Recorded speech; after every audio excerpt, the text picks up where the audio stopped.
Hello বন্ধুরা, আসসালামু আলাইকুম। কেমন আছেন সবাই? আশা করি সবাই ভালো আছেন।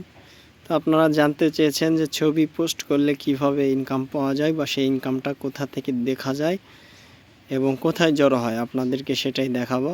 তো প্রথমে মনিটাইজেশন অপশানে যাবেন। যাওয়ার পরে আপনার কন্টেন্ট মনিটাইজেশনে যাবেন। যাওয়ার পরে আপনার এই যে এখানে ওয়ালেট আছে, এখানে ওয়ালেটে ঢুকলে আপনারা দেখতে পাবেন যে কোন পোস্টে আপনাকে কিভাবে কত টাকা দিয়েছে। এই যে দেখুন, এগুলো আমার ভিডিও না, কিন্তু এগুলো ছবি পোস্ট। দেখুন কোন ছবিতে কত টাকা দিয়েছে। এগুলো ডলার না, সেন্ট, অর্থাৎ বাংলা টাকা। যেখানে 11 সেন্টে 11 টাকার বেশি হয় আর কি, এরকমভাবে আপনারা প্রত্যেকটা ভিডিওতে এইভাবে দেখতে পারবেন। তো আপনাদের যেরকম লাইক কমেন্ট পড়বে, যেরকম ভিউ হবে, সেই অনুপাতে আপনাকে ফেসবুক টাকা দিবে। তো সবাই ভালো থাকবেন, সুস্থ থাকবেন। সবাইকে ধন্যবাদ।